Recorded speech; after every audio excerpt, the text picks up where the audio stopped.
Welcome to the Elite Podcast Network, home of the #1 independent wrestling coverage, available on iTunes, Stitcher, blogtalk Radio, and wherever you get your podcasts from. Follow us on Twitter at Elite Podcast Net and join the revolution now.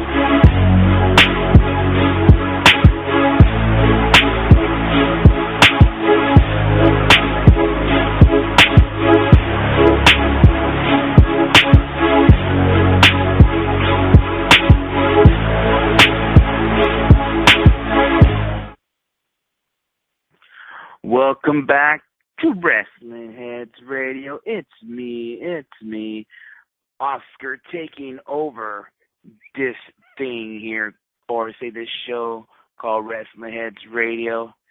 But I'm not alone. I got the man from the NYC joining me today. He's all happy that his Yankees are doing okay. I don't know if they'll make the playoffs, but they're doing okay.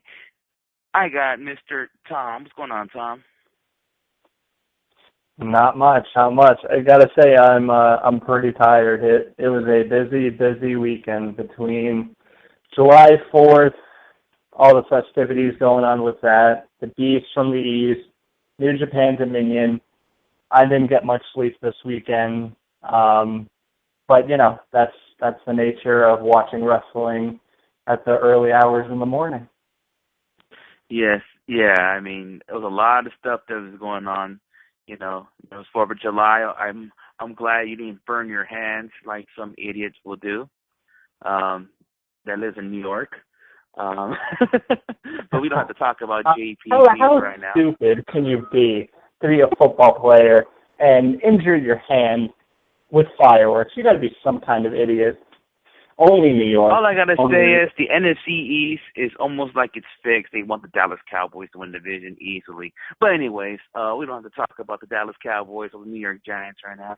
Let's just talk about what happened over the weekend over there in the Rising Sun in Tokyo, Japan. The Beast from the East that happened in the legendary Sumo Hall in Tokyo, Japan. Before we talk about what you thought about the show, the whole entire show, Tom. I thought it was really good. I really enjoyed the presentation of the show. You know, the lighting that they did looked really good as opposed to what they do for normal WWE events where the whole crowd is lit up. I really liked the atmosphere. It just had such a different feel and kind of a more natural wrestling feel as opposed to what WWE does on a weekly basis. So I really enjoyed that. Japanese crowd was, you know, they were on fire. They were ready to go. They were chanting all night long. You know, we saw streamers in a WWE ring. Oh, yeah. Amazing stuff. We'll talk about that once we get to the match. And, you know, I gotta give props to Michael Cole and Byron Saxton. They did a great job on commentary. You know, there were some little blips that they did, but see, this is the type of commentary that we would get if we didn't have Vince McMahon yelling in the commentators' ears. Because the whole time, Michael Cole and Byron Saxton, they were focused on what was going on in the ring. They weren't focused on plugging the network. They weren't focused on plugging the WWE app. They weren't focused on, you know, nonsensical crap. They were focused on what was going on in the ring and only that. Yeah, definitely. Let's just talk about the whole entire show. I thought it was a great show as well. But let's talk about what happened during the event. All right, the first opening match was was Chris Jericho going against Neville. I remember we were doing a little prediction. We both went for Neville, but unfortunately, Chris Jericho won the match. But I have to say, this match was pretty good. A good way to start off the show. I mean, I'm not disappointed that Chris Jericho won. I said it on Thursday. It wouldn't surprise me he wins because he has a lot of history in Japan. Maybe more history than Adrian Neville did. You know, we all know he did a lot for Dragon Gate Japan and all that. But Chris Jericho, this is where he started off, and this is what made him, you know, in the beginning of his career, got brought on the stage from Paul Heyman. Because, you know, without Paul Heyman bringing him to ECW, who knows Chris Jericho's career would have been, you know? So, yeah, I mean, he learned a lot of things out there in Japan, and he was happy to wrestle. I thought I heard maybe a little error that supposedly this was Chris Jericho's first match since the 90s in Japan. I think that's not accurate. I believe he might have wrestled some events, like live events, when he come to Japan, but I don't think that was his first match since the 90s in Japan. I think that's not accurate from Michael Cole when he mentioned that. But anyways, what you thought of that match from Neville and Jericho, Tom? I thought it was pretty good. Lots of good spots. Very fast-paced action. Rarely did you have a dull moment in the match. You know, the pacing was really good. You know, and I think that's what you kind of needed for this type of match. You couldn't have rest holds and all that. And, you know, even though Jericho's up there in age, he can still go, you know, with just about anybody in this match kind of testified to that statement. So, you know, each guy looked good. The crowd, I think, was behind both guys.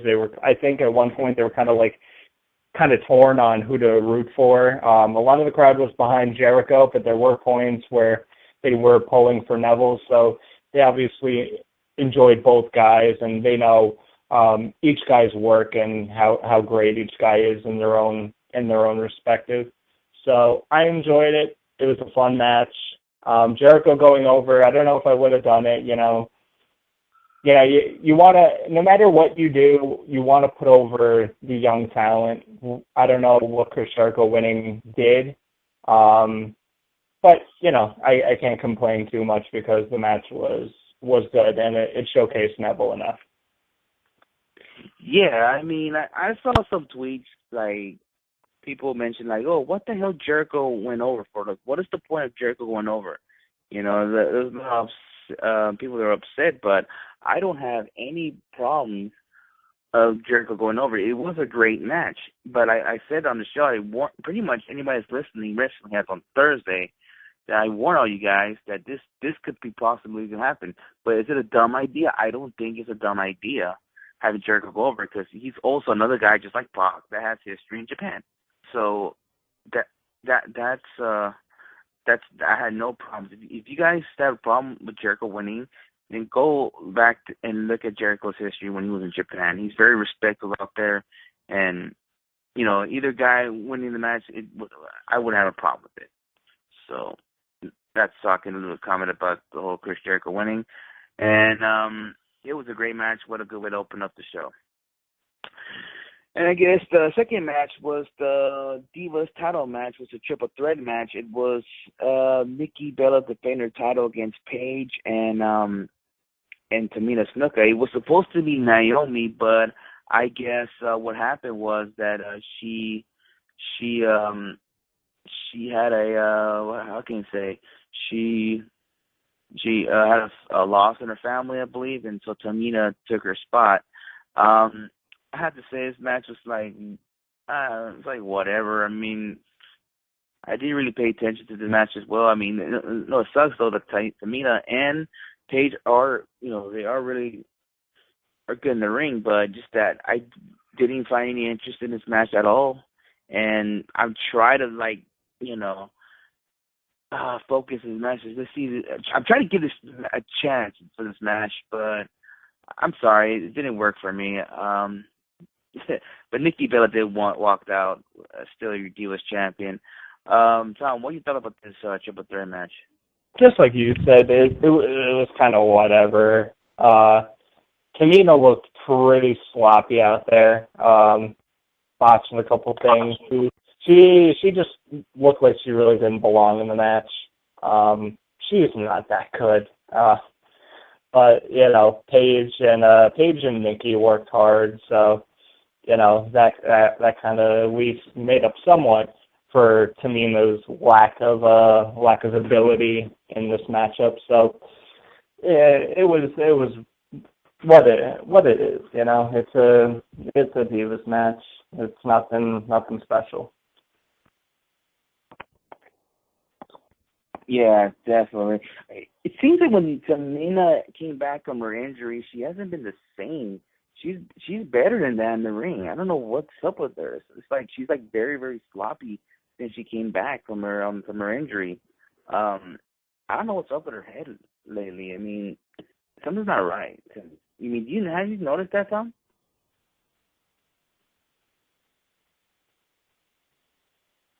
Tom, you there? Yoo-hoo, Tom. Sorry, my phone did not want to get off the mute button. But I don't know. Tamina, she was never really that good in the ring. Like, she could do a couple of good spots, the super kick spot and the Samoan drop. But other than that, she's very clunky in the ring.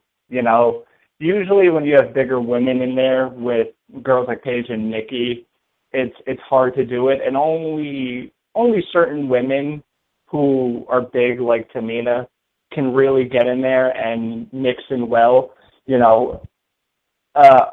Someone like Karma Awesome Kong, she always mixed well with anybody she got in the ring with, no matter what their size was. But that's because she's a great wrestler. But you can't say the same about Tamina. Yeah, maybe, but there's one point I actually thought that Tamina was actually one of the best women in the roster than anybody else. I mean, she was better than a lot of the divas in the roster, but lately she's, like I said, she came back, she's been really sloppy. We all got different opinions about women wrestling in the WWE. But hey, the next match, I believe it was the Kofi Kingston against Brock Lesnar match, which we all predicted, it was going to be a slaughter in some way, but then, yeah, Brock did beat Kofi. The New Day came out in the end, and it's just something we expected. He was going to destroy Kofi Kingston, and we were right. Tom, what you thought about that match? I mean, it was what we all expected, and it was fine. We expected Brock Lesnar to go out there and completely destroy Kofi Kingston. It was going to be a short match. It was going to be a showcase match for Lesnar going into Battleground. Everybody figured that he was just going to squash out Kofi. Kofi got a couple of, hope spots in there, just something to make him look somewhat credible because, Kofi is that. He's not a complete, jobber. He's, involved in the tag team title scene, so he's got to get some offense in. But, this match was to make Lesnar look like a monster, and that's what it did. So it was perfectly fine. Nothing wrong with this. Yeah. Well, we predicted that was going to happen. It was Brock Lesnar's first time in Japan since he was part of the New Japan roster. So, yeah. It's funny that they did mention New Japan a lot during the show. But that's funny they brought all that up. But, yeah, it was just great to see Brock Lesnar back in Japan. The fans, they went nuts for him because... And, it's funny you mentioned that. You mentioned the commentators were mentioning everything and anything. Like Michael Cole mentioned New Japan. He mentioned Dragon Gate when Neville was wrestling Jericho. I was like, holy shit. Like, they're actually mentioning outside companies, and they're mentioning that other companies exist besides WWE. And once again, it goes back to the fact that Vince McMahon wasn't, in Japan. yelling into Michael Cole's, announcer headset and telling him what to say. It was something that Michael Cole did naturally. So, that was just another great aspect that, that WWE decided to acknowledge that, these guys came from other companies. And especially, when people are watching on the WWE Network, you have to imagine there's a good portion of them who know Japanese wrestling, but you have to figure that there's going to be some new fans who are going to be watching this special, and they're like, man, what's New Japan and Dragon Gate? I should look it up. And, they find out about those two companies. So I thought it was a good touch to see in this whole production of the show. Yeah, definitely. But there you go. Brock Lesnar defeated Kofi Kingston. Pretty much destroyed him there. All right, the next match, I believe it was for the NXT Championship. You have the champ, Kevin Owens, defend his title against Finn Balor, who he came out with the body paint. He brought the demon out. And, we all know this is not the first time you've performed in Japan. But, he came out with the body paint. Guys going back and forth. Streamers. While the entrances were going off, this is the first time we've ever seen streamers in the WWE. I want to say that's the first time. I think it was, because I want to say, we saw some early streamers, back in the day, like in the 90s. But, yeah, it was streamers going around the WWE event, which you're rarely going to see. Hopefully we'll see them again soon, but that's probably a rare moment we'll see streamers in a WWE event. Like we used to see them in Ring of Honor and PWG. But it was a great match between the two. And Raw were wrong. John Cena did not interfere. But, we all got it right.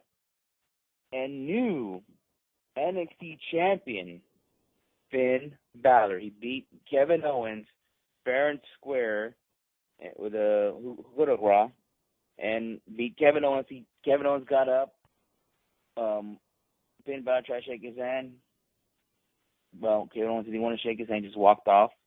But there you go. Finn Balor is your new NXT champion, and he won it in the country that was best known for his wrestling abilities, in Japan. So, Tom, what you think of the match and the outcome? This was an excellent match. Everything about this match really made it come together perfectly. First, you had the streamers in the beginning. That added a really cool and different effect to a WWE event, which I really enjoyed. And then the typical Japanese ceremonial flowers that they give to each competitor in a championship match, and Kevin Owens deciding to throw it and solidify himself as the heel in the matchup, I thought was great. Owens he's the best heel in WWE right now. He's such a natural heel, and this matchup right here proved it even more, because the crowd was 100% behind Finn Balor, because he was, Finn Balor was a guy who made his name in Japan and, is now big in WWE, and he's coming back. So obviously, the crowd was really behind him, but, Kevin Owens really solidified himself as the bad guy in this match, and the crowd hated him throughout the whole thing. And Kevin Owens just plays, like I said, he plays a heel so well. You think he's going to go for a big maneuver, and then he gets somebody, in a chin lock just to mess with you. It's not used as a rest hold. It's used as a, screw you, I'm going to slow down this matchup. So that it was great. Tons of great spots in here. Good pacing. They had tons of time. Didn't go too long, wasn't too short. So it was great, and obviously the outcome worked out perfectly. Balor's now the new NXT champion. WWE was building up this event as a big event, and they were revolving this event around the NXT title match. So you had to do a title change here. So great stuff here. You know, Kevin Owens can now be on the main roster full time, maybe pop in into NXT here and there from time to time, maybe on some of the live specials or some of the big live events that they do. Who knows? But I think he's a guy that could do either or. So works out perfectly. Balor's now the top guy down in NXT. Really great stuff. Yes, definitely. Hold on, we have a call on the line. I think I know who this is.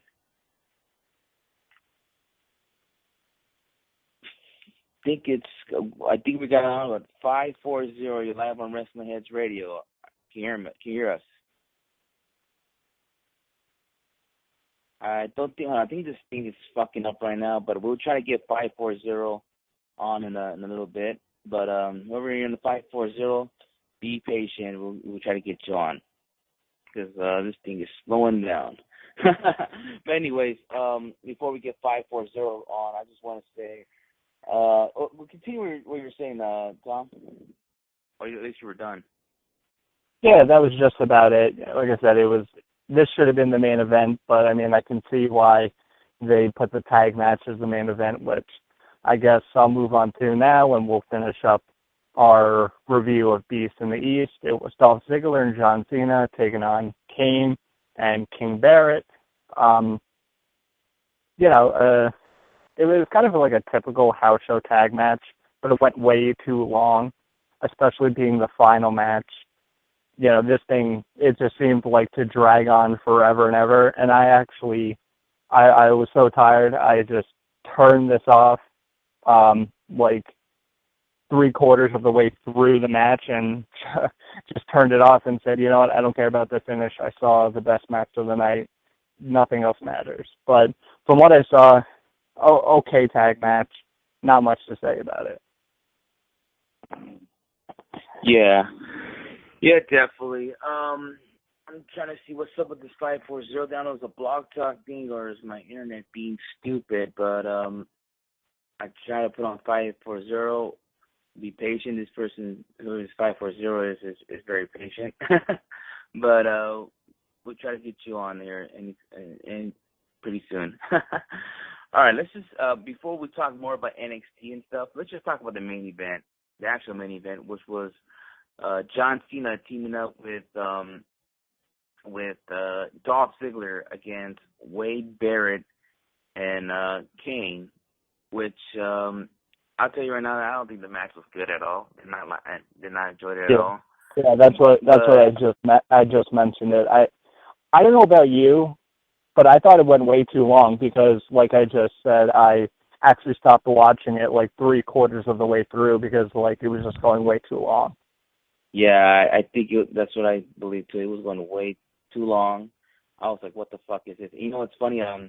Kids hit me up and say, you know what? You can just fucking forget about just skip the match and go ahead. I mean, just skip that match, but it was too late already. I watched the whole entire fucking match, and then ended up watching the whole entire match, and this is what I got: a fucking long ass boring match.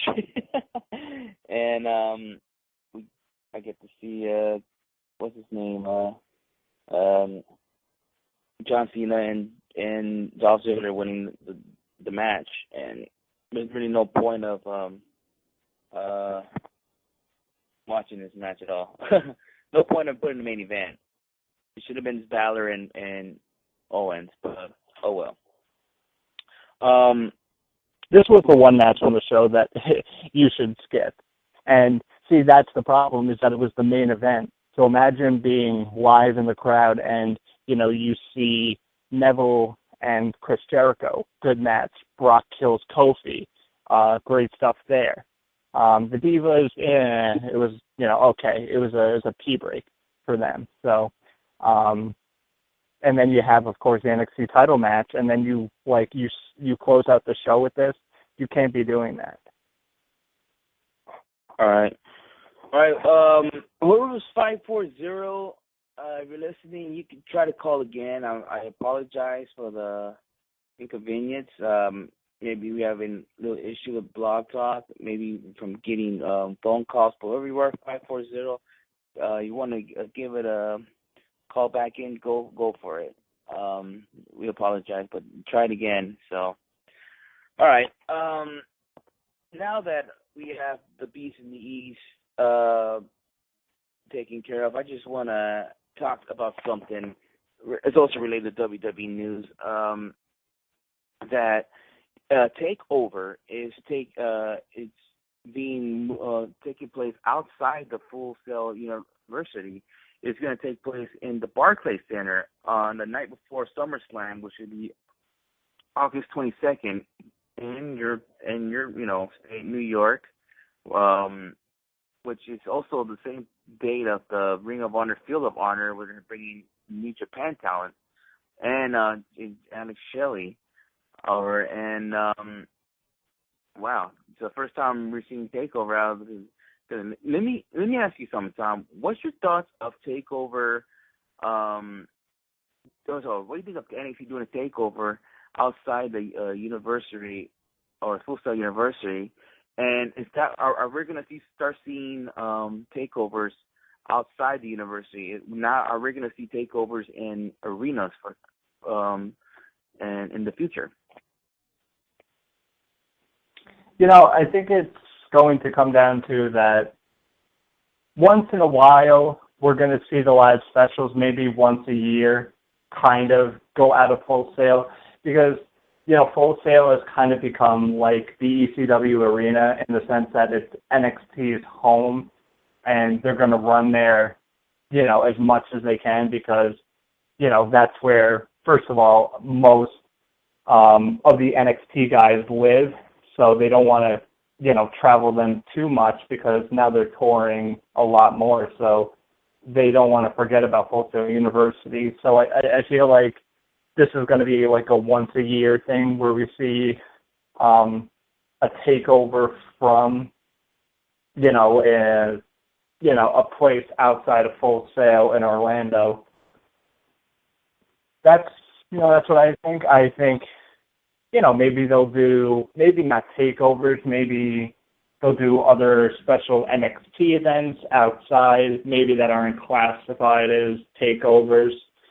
Who knows? It's just, NXT is becoming its own brand and it's touring more. So who knows? Maybe we will see more takeovers outside of Full Sail. But I think that it's going to be like a once a year thing because they don't want to, kind of forget about Full Sail. Well, to me, I feel like they haven't forgot about Full Sail, but they're always doing their tapings over there in Full Sail. So why not make Takeover, make it more special? Why not do it in outside of Florida, like a arena like Barclays Center? I think they should do a Takeover from now on before a pay-per-view or one of those big pay-per-views like SummerSlam, Survivor Series, Royal Rumble, and WrestleMania. I think she should start doing takeovers around those times. And maybe you could do one somewhere between WrestleMania and SummerSlam is. Maybe you could do one. You could do that one in Full Sail. But if, like, say, example, last year, so there's rumors going around that SummerSlam is going to come back in Los Angeles again after or in 2016. So I think I was talking to Skip about it or someone else maybe that there's two arenas that they could do a takeover here in LA. One is the Staples Center, which they always do SummerSlam in, or why not do it in a new remodeled Forum? The Forum, it's been remodeled. They did boxing, they did concerts. Why not do a wrestling event? I think that'd be cool to do a takeover in the Forum. So, I mean, we're just discussing about that, and I think it's pretty cool they do takeovers and right before the big pay-per-views, the biggest WWE pay-per-views like Survivor Series and them, and do it in the same city where all those pay-per-views are at. And I think that'd be cool. That's my opinion. I don't know what you think, but let me ask you a question now, Tom, that you live in New York. Would you go to Ring of Honor or Field of Honor or NXT TakeOver in Brooklyn? I mean, It's tough because I thought that NXT was going to be running in a smaller, more kind of intimate venue, like the Manhattan Center or the Hammerstein Ballroom, something like that. You get in the Barclays Center, and it's still going to be pretty loud and pretty rowdy there because, Brooklyn crowds and New York City crowds are like that already. But you bring in the NXT product, and it's probably going to be escalated as compared to like a Raw crowd because you're probably going to have less kids, more adults in the crowd, so probably a lot louder. But I made it known when we were talking about this not too long ago. I hate wrestling outdoor venues. I hate them because, number one, the unpredictability of weather. You don't know if it's going to rain that day. You don't know if thunderstorms are going to come by. And if they do, you're in an outdoor baseball stadium, you're screwed. And then what happens then? You're in the middle of a show and it starts thundering and lightning. They have to stop the show. So do they give refunds? Do they do it on another date? What happens then? And, Field of Honor last year was really nothing. It was a pretty mediocre show, well below the typical standard that Ring of Honor usually puts on. The crowd was horrible. Lots of stupid drunk people as compared to a normal drunk Ring of Honor crowd. But I don't know. I hate outdoor events, but it shouldn't deter people to go away from watching this Field of Honor because the incentive for going to this Ring of Honor event at MCU Park is going to be the New Japan stars. It's going to be that if you've never seen Nakamura or Okada or Kushida or Alex Shelley, this is your chance to go and watch it. So that's the incentive. So it's tough either way, but my personal opinion, I would rather go to NXT, and like I said, that's not taking anything away from Ring of Honor. They're doing great stuff right now. So it's not like I'm basing it off of the product quality. I'm basing it off of personal preferences. You know what I mean?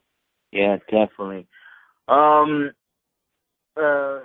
little bit later, we're going to talk about Dominion and what happened in Raw a little bit later on tonight. But we have a caller. I think this person's been waiting for a while. Let's see if we get this person on. 540, you're live on Wrestling Heads Radio. Who's speaking?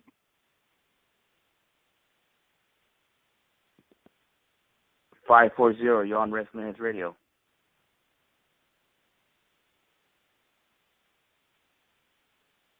Go in one.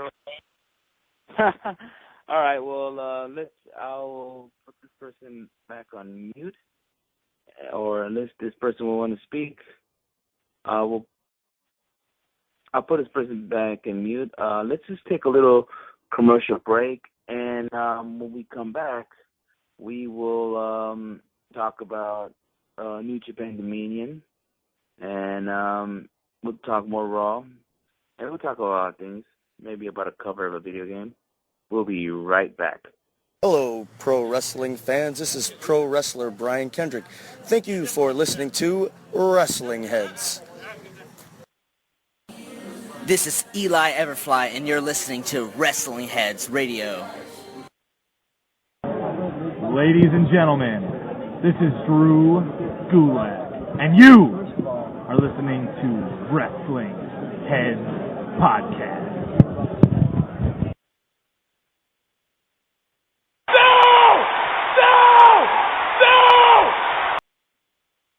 I don't know, I gotta put something funny. All right, let's just see if 540 wants to talk. Hold on. 540, you're live on Wrestling Heads Radio. Who's speaking? 540. Apparently, it's either Blog Talk Radio or this person has decided not to talk. Maybe they're in the bathroom. I don't know. Yeah, all right. Well, 540, if you're going to talk or if you're going to call back, you better talk next time or I'm not going to put you on. All right. let's talk about some New Japan Dominion. You saw the show. I saw the show myself. I already saw it last night, to be honest with you. But yeah, I thought it was one hell of a show. I enjoyed a lot of it. I mean, from the pre-show to all the way to the ending, it was pretty well. I think it was a good show. I don't know about you, Tom, but so far it was probably the best show of 2015 from New Japan. Oh, without a doubt. I mean, top to bottom, this card was stacked, and a lot of the matches came and delivered, minus a few of the tag matches, which, we'll get into. But, the matches that were featured and highlighted came up and were great stuff. This is New Japan at its finest, and just an overall great show. I still think that the Tokyo Dome show was better, but this is definitely, I would say so far, a close second. Yeah, before we talk about any of those matches and Dominion, let's talk about what happened at the road to Dominion. Ricochet actually appeared, and he challenged the winner of the Kushida and Kenny Omega match for the IWGP Junior title. I was shocked to find out he came out. I mean, there's some people speculating he's going to come back because he did win the Best of Super Junior tournament and all this stuff. And for the whole year, he hasn't been in Japan, and maybe because due to what's going on with Lucha Underground and all that stuff. And all of a sudden, you see Ricochet just come out of nowhere, and he's challenging for the winner of that match. Tom, question is, my question to you is, were you shocked to see Ricochet return to New Japan?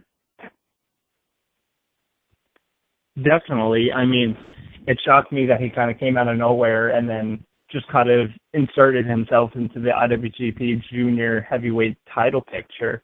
And especially because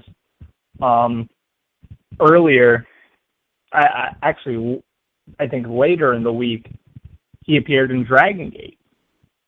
So he was in Dragon Gate in New Japan in the same week. That's crazy to think about. So it's really odd. I don't know what's going to happen. I don't know if this is a one-time thing for Ricochet. I don't know how often he's going to be appearing in New Japan and Dragon Gate now, especially with his Lucha Underground schedule and a lot of the other stuff that he's doing across the indies. So it's very, very interesting stuff going on with Ricochet and how many different companies he's appearing on. Yeah, it's going to be crazy. There's a lot of uncertainty about Lucha Underground, to be honest with you. Maybe that's why Hernandez went back to TNA, because they don't know what's going on with Lucha Underground. Who knows? Maybe Ricochet's having a second thoughts about Lucha Underground as well. So who knows what's going to happen between Ricochet and Lucha Underground. So my question to you now is, Tom, when do you think we'll see this matching between Ricochet and the winner of the IWGP Junior champion? I mean, it's going to be an excellent match, no matter. We'll get into who he is going to be facing in a little bit, but it didn't really matter because either match would have been, a great match. We saw Kenny Omega versus Ricochet at PWG Bola last year on night 3, and that was a great match. I believe we've seen Ricochet and Kushida last year. That was the final. That's right. So, and they put on a hell of a match, a hell of a finals last year for the Best of the Super Juniors. So, either way, I think we were guaranteed a fresh new matchup that was guaranteed to be a great one. Yeah, definitely. Let's talk about the show. I don't know if you want to talk about the beginning, the pre-show, where they had it was a 6-man tag. I'm trying to remember. It was Justin Thunder Liger. Who the fuck did he team up with? I'm sorry, help me out here, Tom. It was Justin Thunder Liger.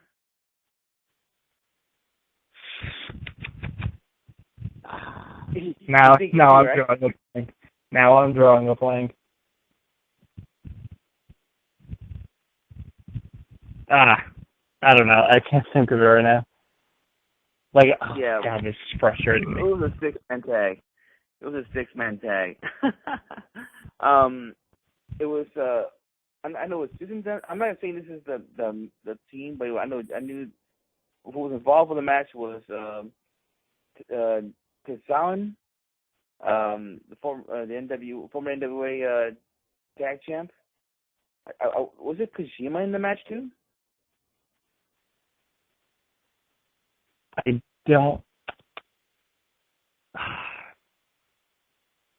Man, I'm really drawing a blank. Anyway, let's get back. I think we just move on from that, and if it comes to me, I'll come back to that quick. All right. Let's talk about the opener of the show. It was the Young Bucks defending their IWGP Junior Tag Team Champions against RPG Vice and Red Dragon. I think it was a great match to open up the show. I don't know why I say I think, but it was a good match to open up the show. I expected that's going to be the opener, and it was the opener. And all 6 of those guys killed it. Young Bucks, Red Dragon, and RPG Vice. It was a great match to watch. And the Young Bucks did walk out IWGP Tag Team Champions, which was good for them. I mean, I think the juniors are going to be stepping away for a bit, but maybe when it comes to G1 Conference Finals, we'll see them defend their titles. But it seems like it'll be a while since we see those guys go at it. But Tom, what's your thought about the match and the outcome? Yeah, I thought it's a typical New Japan junior tag opener. Rarely are these matches disappointing. They're fast paced. Lots of action. All these teams mesh really well with each other. The one problem with these matches, my one gripe with these matches, is that the New Japan cameras really still cannot keep up with the fast-paced action of these matches. They always have problems keeping up with all of the teams when it's these multi-man junior tag matches. It's always tough for the New Japan cameras to kind of keep up. So that was really my only gripe about the match. But other than that, solid opener as always. That's what you come to expect with, the New Japan shows, is that the junior tag division is going to be opening the show. And it's probably going to be a good to great match every time. Yeah, definitely. That's a good way to start off this match with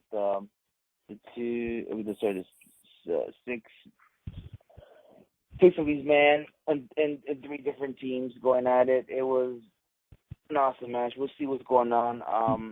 I wish we'd get the other faces going out to the tag belts, because it seems like it's always Young Bucks, RPG Vice, and Red Dragon, and the Time Splitters always going at it. Maybe I hope we can see a new team.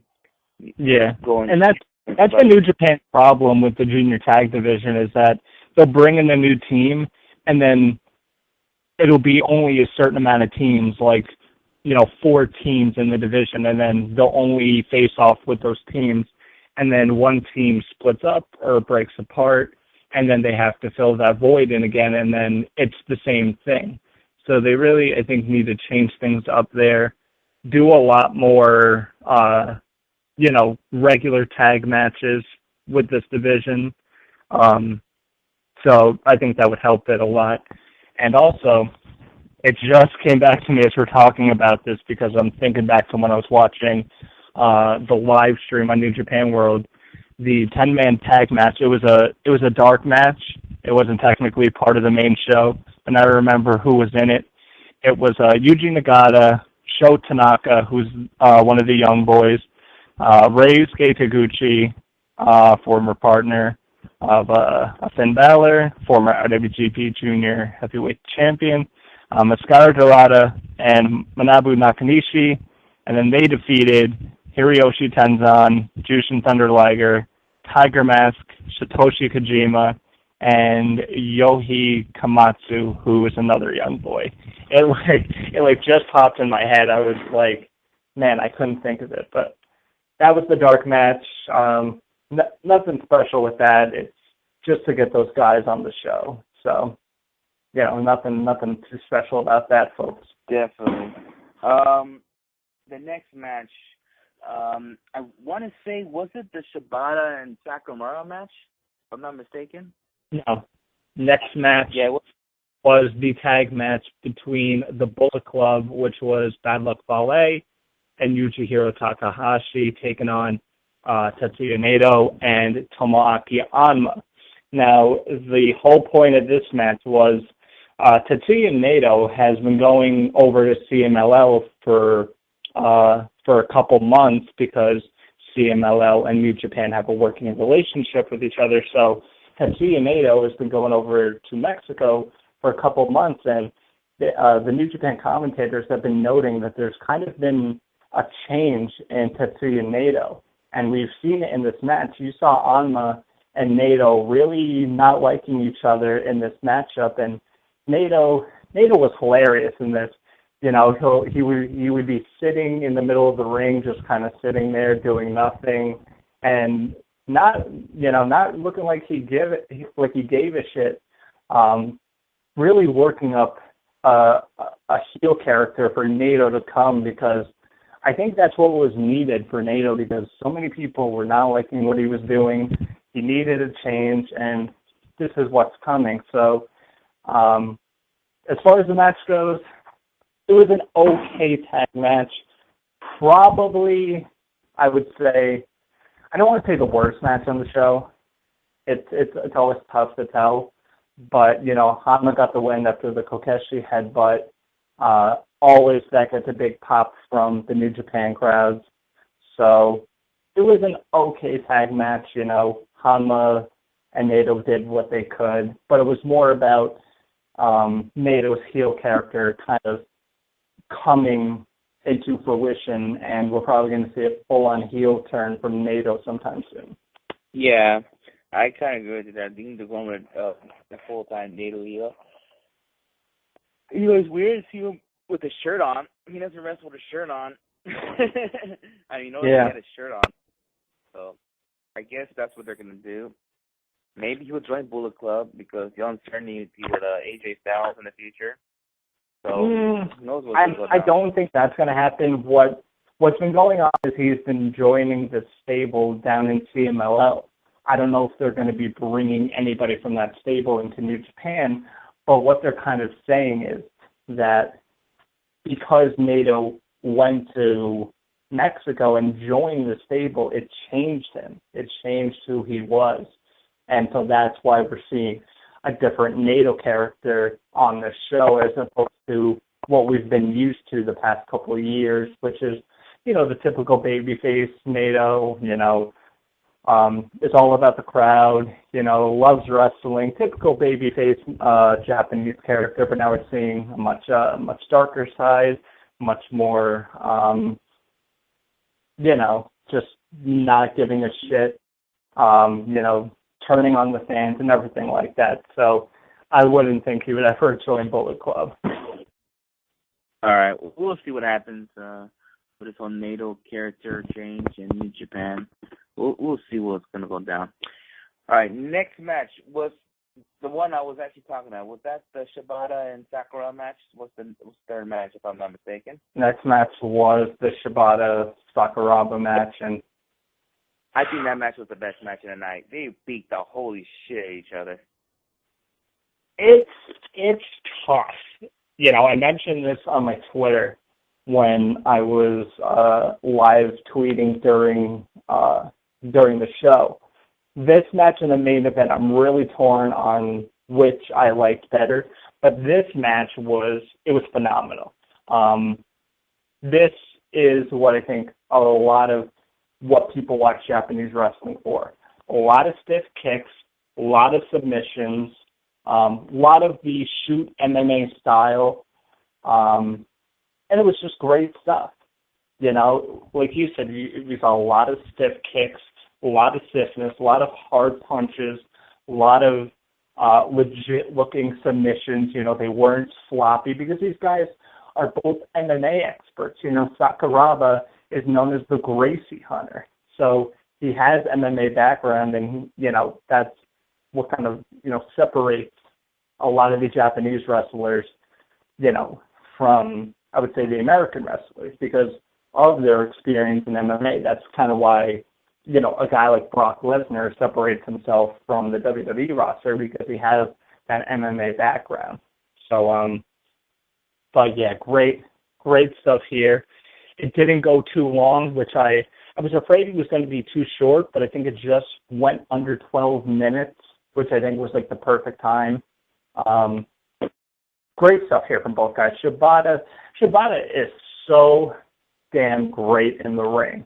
I mean, just everything about it, his kicks, his submissions, his selling. This guy is phenomenal. This guy needs a big-time push in New Japan, and people have been wanting it for years now. All right. So, let's just see what happened with Shibata. He's been killing him as of late. Maybe he will be one taking the G1 Climax, but we'll know. We'll talk about the G1 Climax in a bit. The next match, I want to say, was it the IWGP heavyweight tag match with the Kingdom and the Bullet Club? That was the next match, if I'm not mistaken. No, you skipped two matches. The next matchup was for the IWGP Junior Heavyweight title. It was Kushida taking on the champ Kenny Omega. Before I get to my thoughts, let's get your thoughts first. What did you think of Kushida and Kenny Omega? That was a good match. It was not the best match of the night, but I enjoyed that match a lot. Gotta get respect for those two. They could both kill in the ring. It's something that we all expect from both Kushida and Kenny Omega. If you guys are familiar with those two guys, you expect to see flying around, all that stuff, like actual New Japan Junior match. If you're into all these New Japan Junior matches, then this is something you'll see. And if you're familiar with those two talents, you know what they could do in the ring, then they're not going to disappoint you. And that's what they did. And hats off to Kushida, man. He won the match. He's your new IWGP Junior Champion. So, the next question is when he's going to wrestle Ricochet. That's going to be a good match. They did kill it off the last year's finals of the Best of Super Juniors. So we'll see whenever these guys will get on, Yeah, I mean, it should be a great matchup.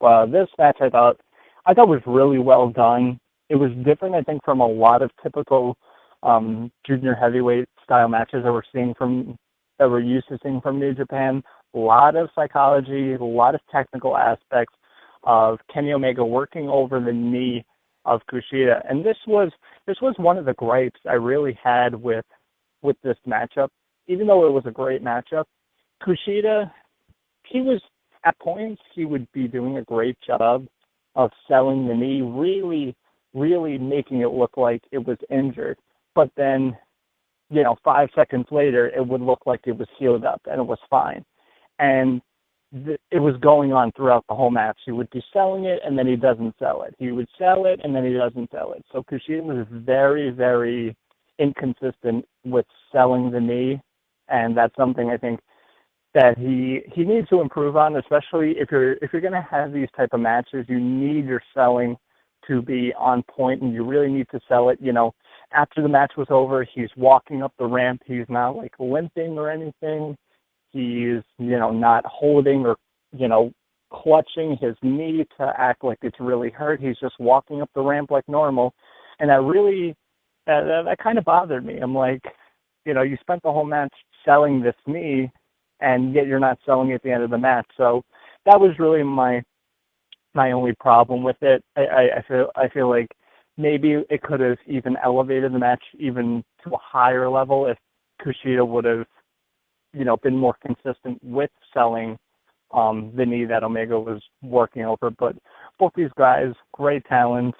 I was kind of surprised to see Omega kind of lose it. He only held it for 6 months. He won it at Wrestle Kingdom, and he's held it ever since then. He's had a couple of defenses. I believe this was his 4th defense, if I'm not mistaken, 4th or 5th defense. So he kind of had a short reign, okay reign, but I'm hoping that kind of Kenny Omega gets pushed up to the next level, maybe goes to the never openweight title. Maybe he gets into a tag team. Maybe, I don't know, maybe gets pushed up to the IC title scene, because we've seen Kota Ibushi challenge for the Intercontinental title, so there's really no weight limit as far as who can compete for that title. So, and I think Kenny Omega is going to be a big star in New Japan. He was the face of DDT, so he's going to do great stuff. Bushida's going to really shine in that juniors division. So, great stuff from both these guys. Yeah, definitely. All right. Next match. I think the next match was the never open weight championship match, if I'm not mistaken. Yes, it was. Yeah, it was Ishii against the champ. Trying to pronounce his name right. Makabe. Makabe, yeah. I had it right. They went at it once again. It seems like they always go at it. But it's another Ishii Makabe. It's something it's like we've seen this before. I'm not knocking Ishii or Nakame about their match or performance, but it just seems something we've seen before, and Nakame still is your open the Neverweight Championship. So I don't know what's your thoughts of that match and the outcome. To me, I just feel like it's just the same old stuff we've seen from them, Yeah, I could definitely agree with that. But at the same time, I like seeing these type of matches. Another gripe I really, because I was kind of nitpicking with a lot of these matches. Makabe, when he was striking, just regular punches, when he was trying to hit Ishii, he was really sloppy, and you could tell he was like missing completely.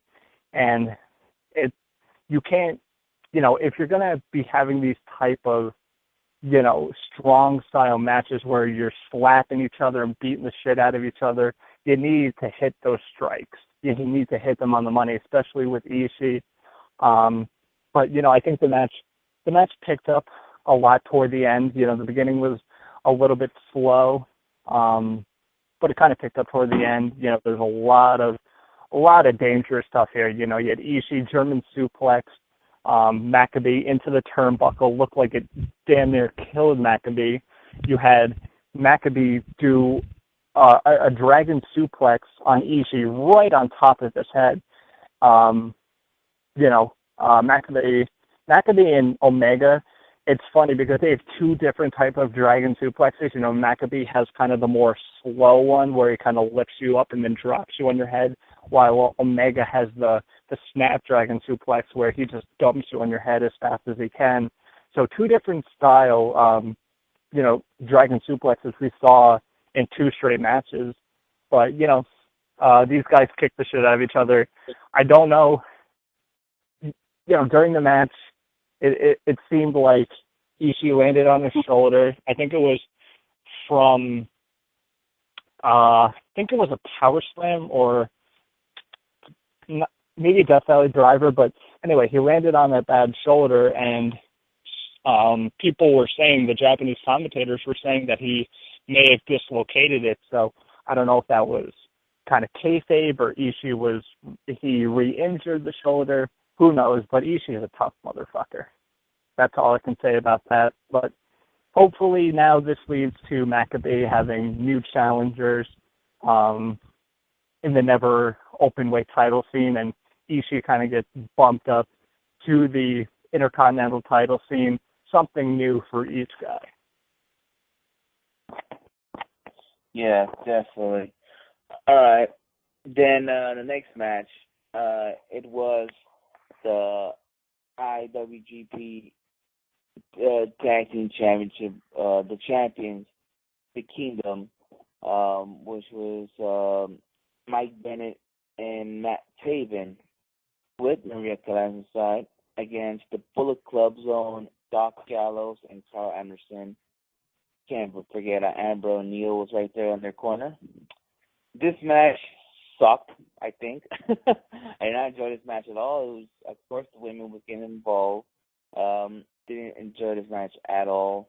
But I hope this is the end of that feud. The skits were talking about that. You guys were tired of this damn feud between the Bullet Club in the Kingdom. But Gallows and Anderson are once again your IWGP Tag Team Champions. Tom, what you think of the match and the outcome? I am hopeful. I ranted about this on Twitter. I've ranted about this for months and months.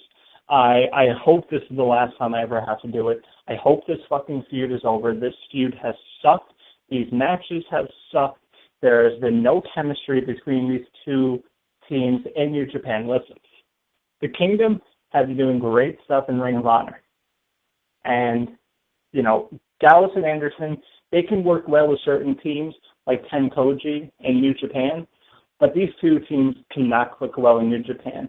Kingdom really needs to stick to the Ring of Honor style because they can't really adapt to the New Japan style. And, maybe it's not them, it's just their style doesn't fit in. You look at a guy like Kyle O'Reilly or Bobby Fish, they fit in perfectly into New Japan because of their MMA style. That works in. Mike Bennett and Matt Taven, they just don't fit in. So hopefully we don't see the Kingdom really much anymore. Hopefully these teams are done feuding. This feud has been stupid. I have not enjoyed it. These matches have plain sucked, like you just said. Hopefully this is the end. And, hopefully, once again, this is another thing with the tag title scene, as we were saying about the junior tag title scene. There needs to be more teams in there, You have Tenkoji, but we've seen that before. We had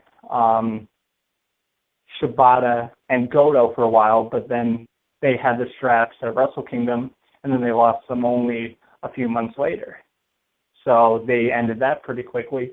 We need set teams to go against Gallows and Anderson, and we need a definitive team that can take these belts off of Bullet Club and kind of run with it and kind of build back up this tag title scene that's very been lacking for a while now. Yeah, and there's some teams that been, I don't know if there's once they lost, but Killer Elite Squad, they're just mostly doing Noah shows,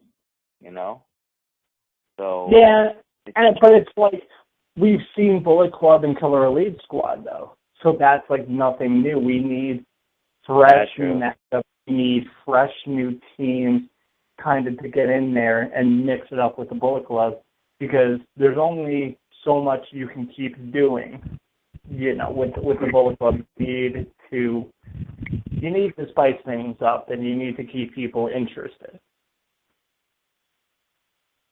I don't know. I know they have a working relationship with Noah, but is it possible they could bring some Noah guys in? Maybe. I don't know. I don't know if, Suzuki Gun has kind of been out of the picture in New Japan because they've been working in Noah. Minoru Suzuki is not in the G1 this year, which a lot of people were surprised about.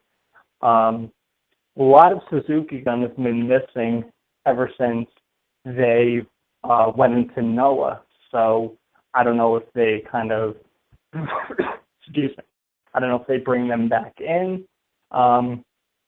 Who knows? Who knows what their plans are, what Geto has planned for the tag title scene going forward. But like I said, we'll see about that. Let's just hope this feud is over between these two teams. All right. Move on now with the heavyweight tag team division. All right. The next match. What the fuck was the next match? Next match, Hiroshi Tanahashi taking on Toru Yano. Okay. Yeah, this was a hilarious match. Toru Yano is what a comedy character should be. He's just so hilarious. He had the Japanese crowd in the palm of his hand. He was doing a whole bunch of silly stuff. He took the turnbuckle off. He hit Tanahashi with it. He was doing a whole bunch of stuff. There was one point, and I wrote about this on Twitter, that Yano was on the outside, and he was up against the guardrail, and Tanahashi comes flying at him like a crossbody, and Yano just steps right out of the way, and you see Tanahashi fly over the guardrail. That just made me laugh like crazy. So, like I said, very comedy-style match, but Yano can do his specialty moves to kind of take away from that for a little bit, make it more competitive toward the middle to the end of the match. Tanahashi, of course, picks up the win with a high-fly flow, and, this feud looks like it's done. Obviously, I think this feud was meant to give Tanahashi a break for a while, but now we're going to see, I think, Tanahashi maybe pick it back up as we approach the G1 Climax. But very fun match. This is, like I always say, you need comedy in wrestling, and Toru Yano, he's hilarious. He fits that character perfectly. And, as serious as Japanese wrestling is, you need somebody like him to kind of just ease things up, get you ready for the double main event that was coming up. So I really enjoyed this match. Yeah, and funny you say about Teriyaki and Terayu and Tanahashi, they're gonna go at it again at the G1 Climax because it was announced they're gonna go at it again. So and remember what happened last year's G1 Climax? Terayu upset Tanahashi. Remember that? So yeah, that's right. Can lightning strike twice in this year's G1 Climax? So let's see what happens. But I don't think this feud is over. I think they're going to continue on. I don't know if it's really a feud. Well, I think that the feud is just about over. I don't think we're going to see any more one-on-one matches because this feud has been going on for a couple months. It was announced that they are going to be facing each other again at the G1 Climax, but I think that's just because they are in the same block and they usually are. That's probably going to be the last time we see them wrestle one-on-one in 2015, if I had to guess. All right. Well, we'll see what happens between Terayu and Tanahashi. All right. Next match, which I believe it was for the IWGP Intercontinental Championship match. You got the challenger, Shinsuke Nakamura, against the champion, Goto. I said it on Thursday. I'm hoping Goto does walk out because it just seems like the last year or so, whoever holds their title is pretty much holding it until they really want to give it back to Nakamura, which I was wrong. Goto got the win. I'm happy he got the win. The match was like, it was okay. I thought the first match was better than this one. I mean, Goto just doing his thing, his power moves at Nakamura. Because I was watching it, was shocked that Nakamura lost the match, but I wasn't shocked. I think they have bigger things for Nakamura down the road, but Goto is still your Intercontinental champion. So, Tom, what you thought about that match and the outcome? I thought it was a really good match.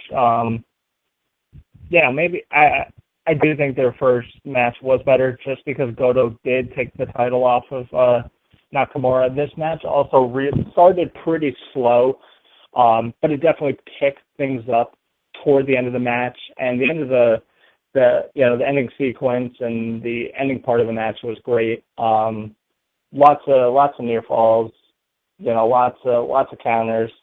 Not as good as the main event, which I'll get into, but still both guys went out, and both guys are great talents, so it was no surprise to see another great match from these two guys.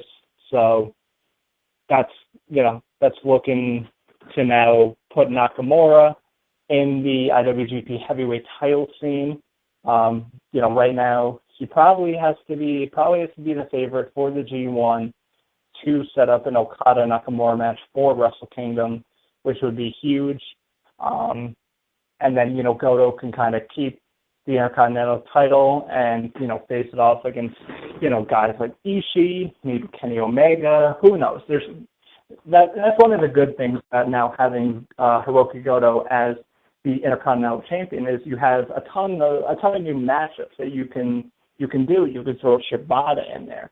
So many possibilities that you can do for fresh matchups, and it keeps the title at a highly elevated level, even though I would say Goto's not at the same popularity level as Nakamura, but we've seen him, beat him twice now, so he has the credibility, and he's going to, continue to put on great matches against different competitors, and we know this. So I liked it. Outcome made sense.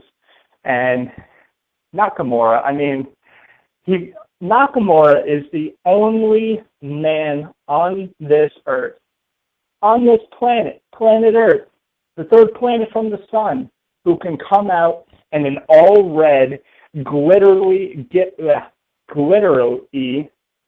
all glitter, it looked like, red ninja suit. He was Ninjamura. Great stuff. The guy is just, he's a whole nother talent. New Japan is stock full of talent, but there's just something about Nakamura that just oozes charisma and oozes something completely different that we've never seen before. He's such a unique talent, and that's why he's a Swag Suke. All right. I have a question to ask you about Nakamura a little bit, but let's talk about the main event of the match. For the IWGP Heavyweight Championship, you have the challenger Okada going against AJ Styles. It was it was stuff like slow, pretty much. Then you have the Bullet Club came out and interfered. They kicked them out. All members of the Bullet Club. And then that's when the match was going. A lot of slapping in the face, a lot of kicks in the head. Between Okada and AJ. But I like the ending. How Okada tried to do that clothesline on him, but AJ keep reversing. He actually tried to do that in Styles Clash, but then Okada reverses it. There was one point that it looked like, AJ did like a backwards tombstone, just like he did Adam Cole in Ring of Honor. And then, like I said, it was going back and forth to the Okada try to clothesline. AJ Styles, he finally knocks him out, did like a back suplex, and then he does a clothesline, and that's how he becomes the new IWGP Heavyweight Champion. Congrats to Okada. He deserves it to win the title once again, and he's moving on to better things. And AJ, We'll see his future with New Japan in the next few months. We'll see what's going on with them. But Tom, what's your thoughts of Okada winning the IWGP Heavyweight Champion once again? This match was phenomenal. No pun intended with AJ Styles being in the match, but simply this was phenomenal. From bell to bell, this was great stuff. You know, from when the announcer introduced both competitors to when Okada got the 3 count on AJ Styles, it was a culmination of a story of Okada, because we remember Wrestle Kingdom when Okada lost to Tanahashi, and he felt like that was it for him. He was breaking down in tears. You know, we saw him walking back with Geto, you know, and he's breaking down in tears, and you think, what's going to be of Okada now? And he goes on a losing streak. But then we see Okada rising back, and we see him getting win after win after win. And he comes back, and he takes that WGP heavyweight title back from AJ Styles. So the storyline continuation was great with this. The last 5 minutes of this match, it's tough for me to make the statement, but I'll say it. It's one of the best finishing sequences that I've ever seen from a wrestling match ever. And I've seen a lot of great finishing sequences from a lot of the All Japan matches from the late 80s, early 90s. This was just great stuff. The drama, you know. And see, this is something that New Japan does right, that WWE needs to learn from. You don't need, you know, pinfall after false finish, after kick out of two, kick out of two, kick out of two. No, you need guys counter, reversal, counter. He blocks the move. Oh, he hits the move, but he's going to try to really put him away, and he counters that. You know, when Okada hit the first Rainmaker, and then he went for the second one, and AJ ducked that, and after the German suplex, and you know, Okada finally hits the second Rainmaker for the pin. It was great stuff. It was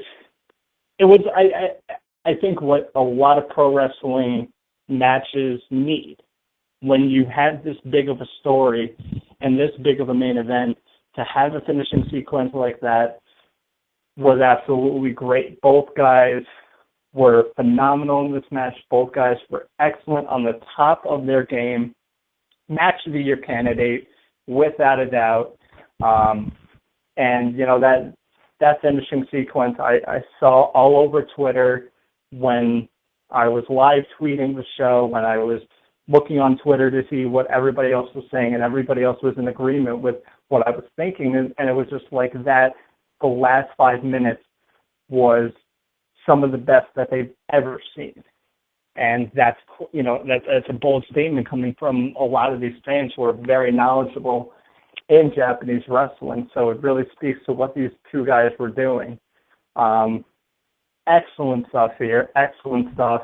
I could re-watch this match again, no problem whatsoever. And it was, I believe, 26 minutes long.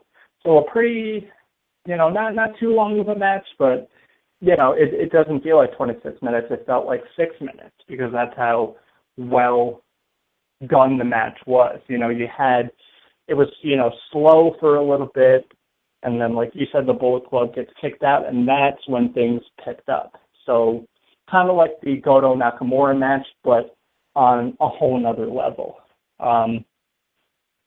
Great stuff. Great stuff here. Great way to end a great show from New Japan.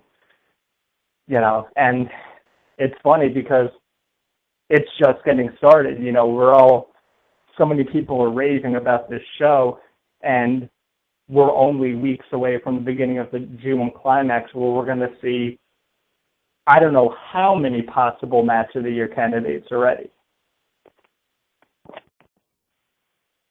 Yeah, but yeah, it's kind of crazy. And going back to G1 Climax, you're betting, or you want to say the Nakamura will win the whole thing. If I'm not mistaken, right? You're picking Nakamura to win the whole thing, right? I would have to assume so. I won't, like I said, I'm not going to make a definite pick maybe until next week when we get closer to it, because it starts on the 20th. So I'm not going to make a pick just yet, but you have to think Nakamura is going to probably win it, because you have to think that, okay, what are they going to build for Wrestle Kingdom? You know, Wrestle Kingdom 9 was an amazing show, one of the best shows I've ever seen. So how are they going to try and top that? You had Okada and Tanahashi. How do you make it bigger? Okada and Nakamura, which that could be a great match, because we saw a hell of a match at the G1 Finals last year. And those two guys tore the house down, and we're going to see them go at it this year in the G1 Climax. So, absolutely, you know, it is crazy. You look at some of these matches for the G1 Climax, and you know, we'll probably go more in depth with this Thursday or next week or whatever, but you know, mention some of these matches. You know, July 20th, the first day, you have Shibata and AJ Styles, and you have Tanahashi and Kota Ibushi. Right then and there, you have two matches of your candidates right there on the first night.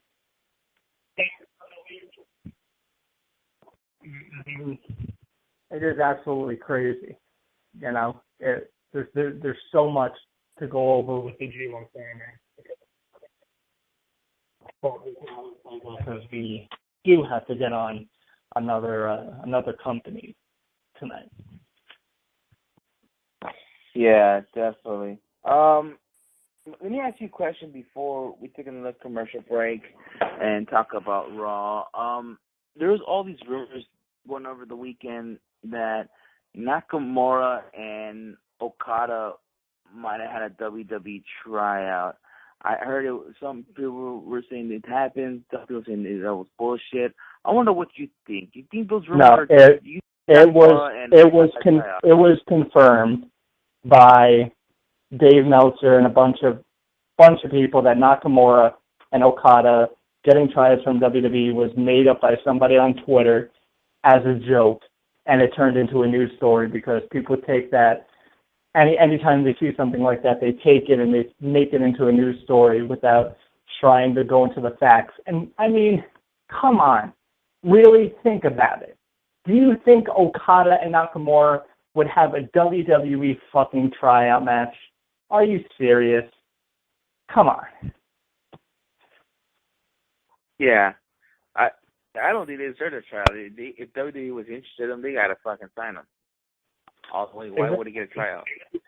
They wouldn't be relegated to a tryout. You know, they would probably, they kind of would have what Hideo Itami had. Hideo Itami didn't have like a tryout. Like they didn't bring him in to see how he could wrestle and all that. They knew his skills. They wanted to bring him down to Florida to get him used to, you know, the American culture, the American environment. They wanted him to get used to the Performance Center, the WWE ring. That would be Nakamura and Okada's tryout. You know, and I'm using air quotes, but you can't see it because this is a audio podcast. But come on, I mean, it was ridiculous stuff. I saw that on Twitter, and I was just like, people are so gullible. And now trying to like look for any truth is like, okay, did they really have meetings with WWE or some kind? But no, doesn't look like it's true. So I guess we won't be seeing Nakamura or Okada in WWE anytime soon. All right, we're gonna take another commercial break. Then we're gonna talk about what's going on Raw, and what happened on Raw this past Monday. So we'll be right back. This is King Ricochet, and you're listening to Wrestling Heads Radio. Hola, hola, hola. This is Shelly Martinez, and you are listening to Wrestling Heads Radio podcast. Hey guys, this is Pikachu, and I'm challenging Wrestling Heads Radio to a Pokemon battle. Boom, baby.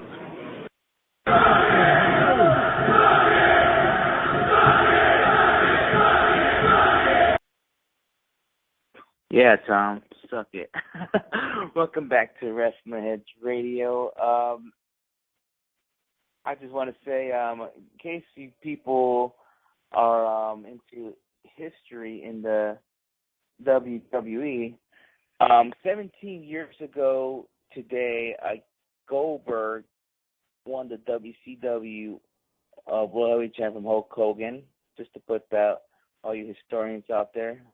I know that's after WWE was mostly happening in WCW, but I could tell you this though. I remembered watching the show and made me turn the channel and watch Raw.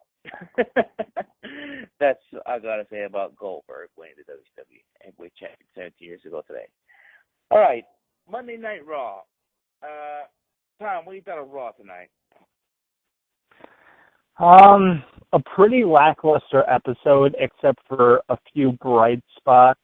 Lucha Dragon New Day match was good. Primetime players on commentary, it was funny. Obviously, the main event was fucking great. And you know what? I think we should honestly start off with that right away because, you know what? Screw going in order because we got to talk about this match. Yeah. All right. I know we all know the vibe at the beginning. Fucking Seth Rollins running this, not Seth Rollins, Brock Lesnar and Paul Heyman. We know what happened. Send a message to Seth Rollins. Pretty much what we always saw on Raw every week. Some kind of freaking how Raw started in some kind of promo. No match starts off, anything like that. Let's just keep the Raw talk and hope per se. Just got to put them on. But I think this is Matthew Grant. What's going on, Matthew Grant? What is going on, my dudes? Not much, man. We just did a whole show talking about Japanese shows happened over the weekend. But what's up with you, man? Not too much. Honestly, I know you guys have probably already talked about it, but that Cesaro-Cena match tonight, man. Whew.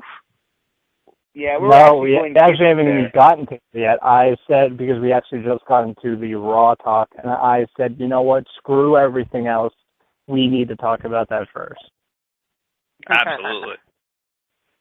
Yeah, that Cena-Cesaro match was great. It seems like when you put those two guys, they know what the hell they're doing. They always put up a great match, and thank God Kevin Owens did not interfere because beginning to all that, Kevin Owens was upset that he lost the NXT Championship, and he wants to take the title from Cena, the U.S. Championship. But then, it got into a championship match in Cesaro and Cena, where Cesaro was upset that Owens cost him the match last week, and they went one-on-one, no distraction, and then there you go. Cena defeated Cesaro. It was another great match between the two. So, what a way to end Raw. Yeah, and this match went, I believe, 30 minutes. I think the first time was like 30 minutes and 5 seconds. I can't remember the last time a Raw main event went that long. Went a half hour. That was longer than any New Japan match from Dominion. Crazy, crazy stuff. The match was great. We saw so many great spots. Cena and Cesaro were at the top of their game.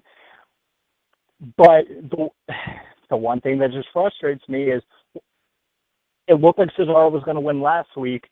Why do you have him lose this week? It would have been easier. You put the title on Cesaro, and then you make it Cesaro versus Owens at the pay-per-view. Change it up, or make it a triple threat. That's all you have to do, and you continue with the storyline going forward. I think it would have made sense. I mean, apparently John Cena came out after Raw and it ended like a 10-minute speech praising Cesaro. If this right here, what Cesaro's been doing the past couple weeks, if this does not get this guy a push, I don't know what will. I don't know what this guy has to do to get through Vince McMahon's thick fucking skull to realize that this guy is a main event star. It boggles my mind that this guy is not there already. He should be, and we've been talking about it for how many months? But, I think focus on the positives for now. We saw each guy bust out so many, I mean, Cesaro has like unlimited moves. I think he could do every move in the wrestling book. But we saw Cena pull out some new stuff even in this match. We saw Cesaro almost kill Cena with a follow-away slam into the barricade. Awesome stuff. I mean, you can't get much better than that. That is how a Raw should end. Not with an authority promo or, a quick little beatdown. That is how Raw should end, on a 30-minute classic WWE Match of the Year candidate, because that's what it was. That was a Match of the Year candidate right now, and you have to give so much props to Cena, because we know how good Cesaro is, but people get on Cena's case so much. Cena has been in like 4 or 5 Match of the Year candidates for WWE this year. It is absolutely. Dude, I think between him and Roddy, I think we got Wrestlers of the Year already picked out. You could throw Kevin Owens in there. Kevin Owens in there as well. So there's some other names out there, like a Jay Lethal or a Seth Rollins you could put in there too, but as much as I hate to say it, AJ Styles is in that category as well. Yeah. So and that's what's so tough about, everybody's thinking about who's the Wrestler of the Year so far. I mean, if we're thinking about it, there's honestly like 5 or 6 guys right now that could be on that list. You have, right off the bat, you have Roddy, you have Cena, you have Kevin Owens, you have AJ Styles, you have Jay Lethal, you have Okada, you have Nakamura. I mean, it's tough to like pick a definitive one right now. I mean, if I really had to, I have to go with Roddy, because he has really elevated his game, because we know what Okada and Nakamura and Owens and Cena can do, but it seemed like for a couple of years Roddy was like in a stalemate. He was putting on good matches, but not to the level that he has been doing in 2015. Yeah, I probably would say Roddy too.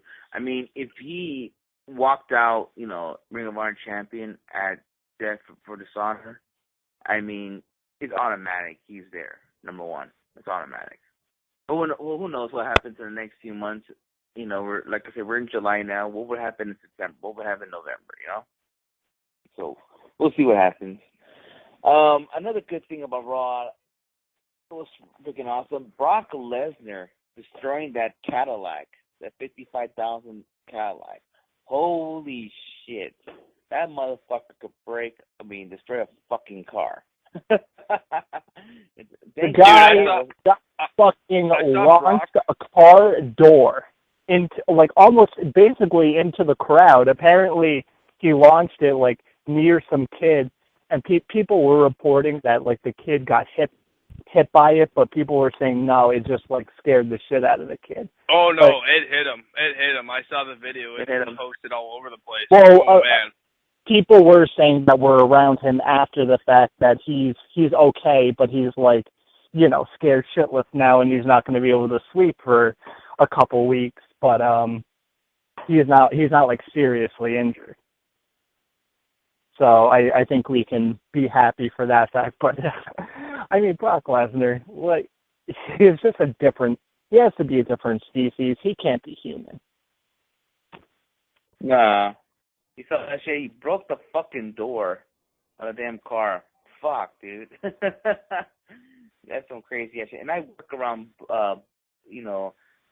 body mans and shit. But fuck, man, he broke that door. Fuck, that's some crazy shit. This guy busts one axe out, and I'm like, okay, Brock Lesnar cannot be fucked with. And then he pulls out the other one. I'm like, well, shit just got real. Yeah, and then when he more intimidating than seeing an already scary Brock Lesnar but then he pulls out 2 axes and he has them on his shoulders.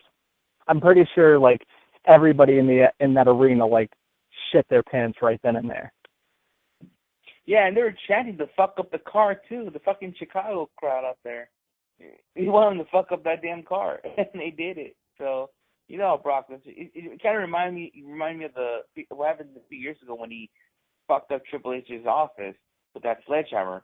He broke the top of the fucking sledgehammer. I was like, holy shit, you know? It just reminds me of that. So that's how fucking Brock Lesnar is. He likes to destroy shit.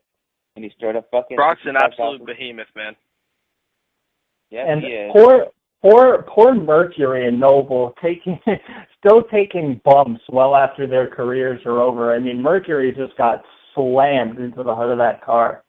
And of course, Brock Lesnar broke, quote unquote, Jamie Noble's arm. Not a good couple weeks for Jamie Noble and Joey Mercury, but I mean, awesome stuff. It makes Brock Lesnar look even more like a freaking monster, and we thought that was impossible.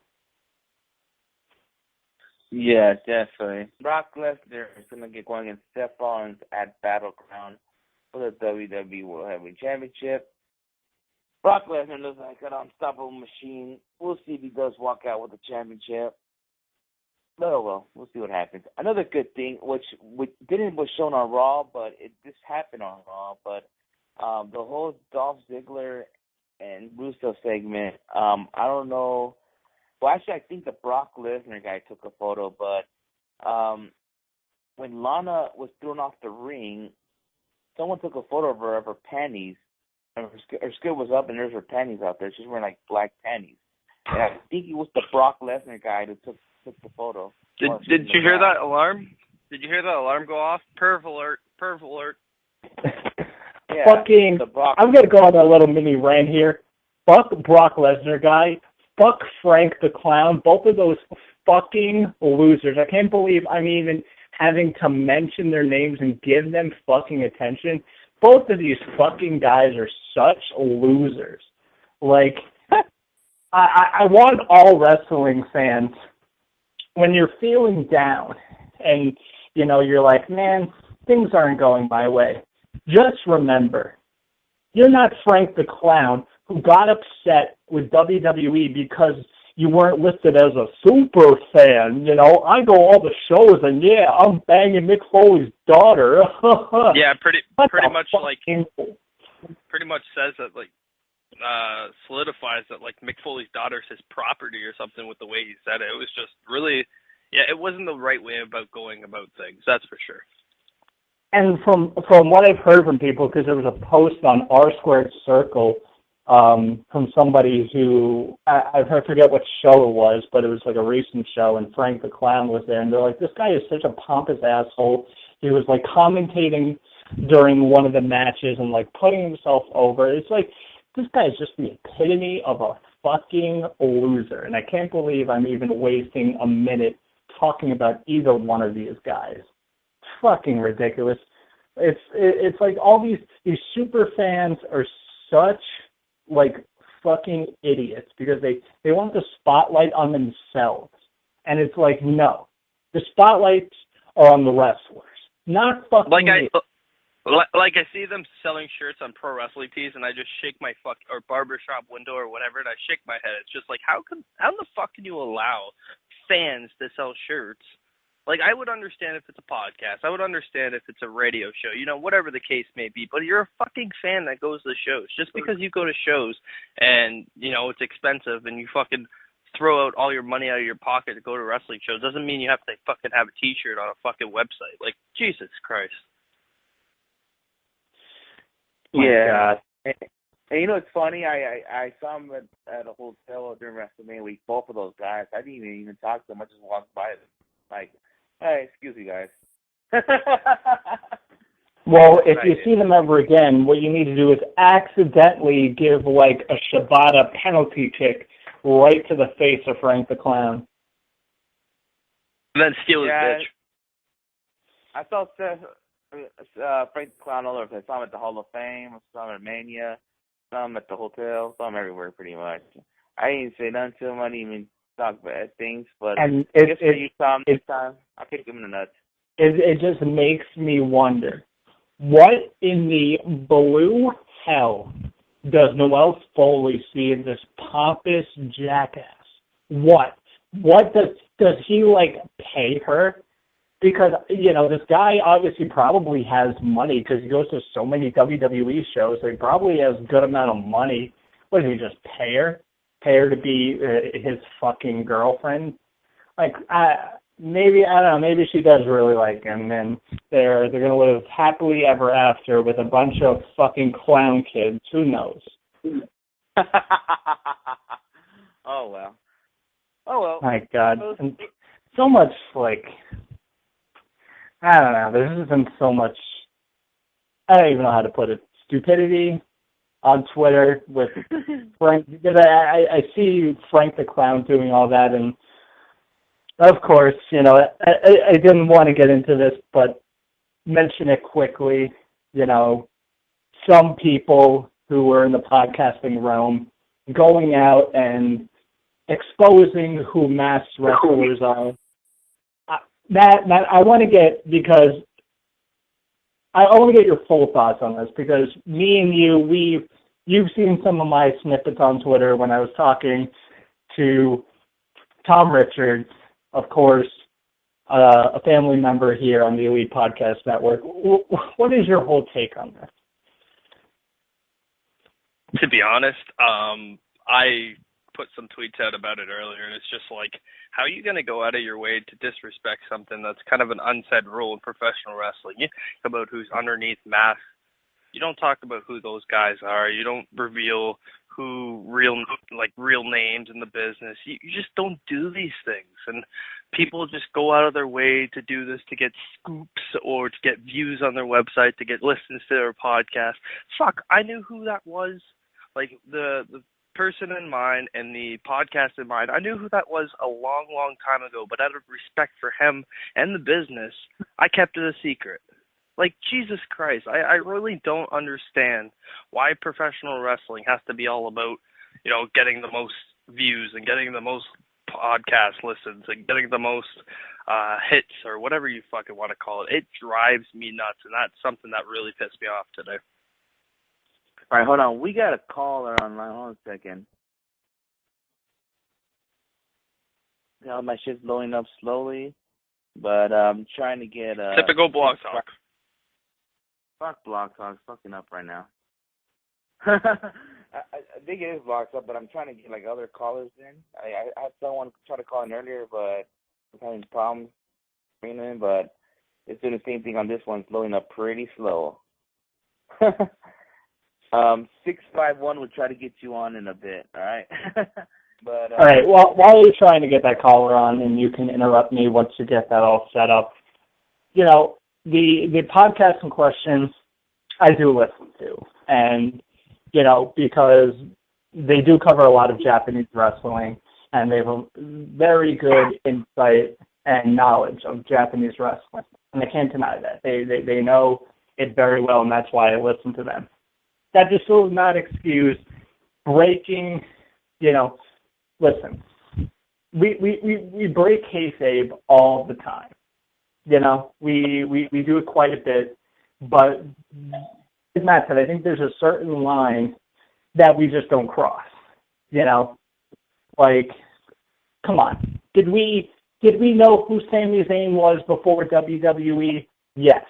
But we don't just say it every single week to the fans who didn't know who he was, or you know, to the little kids that were El Generico fans. You know, they didn't say, "Oh, well, that guy doesn't usually wear a mask. He's just a normal person." No, you keep some things in kayfabe, and when it comes also to the company where this match wrestlers in question, where I think kayfabe is the most alive there. You know, they do a lot of, you know, kind of kayfabe storylines. Of course, you know, this company shut down for a while. That's how much kayfabe went, to where they shut down the company and fans didn't know what the hell was going on. You know, they keep kayfabe pretty alive there. So, it was just like, do you have to do that? And you know what? And if you do it by accident, okay, that's fine. You do a slip up and you say, oh, I didn't mean to do that. But when you come out and you say, well, it's not my responsibility to to keep kayfabe of masked wrestlers alive. That's not my job. I'm a podcaster. It's just like, oh my God. All right. I think that's, like I said, an unwritten rule in the business. But take it away, Oscar. All right. 651, you're live on Wrestling Heads Radio. Who's speaking? Hey, this is Nathan, guys. What's up? What's going on, Nathan? How you doing? Not too much. Got my Wrestling Head shirt in the mail today, so I figured I'd mention that. But I figured I'd call in, too, because it's Monday night, so I figured why not talk some wrestling. Yeah, why not, huh? I hope you're wearing your Wrestling Head shirt right away, and then I hope Tom wears one day. Because he has to stop wearing his little fucking Power Ranger shirts for once. All right. Oh, what? Right, but anyway. Huh? Geez. Listen, I haven't watched Power Rangers since, like, 98, buddy. So that's long gone for me. But you know what? I don't want you dissing the Power Rangers on this show, okay? They're still fucking awesome. I know you can't wait for the remake of the movie, but let's just wait. All right. All right.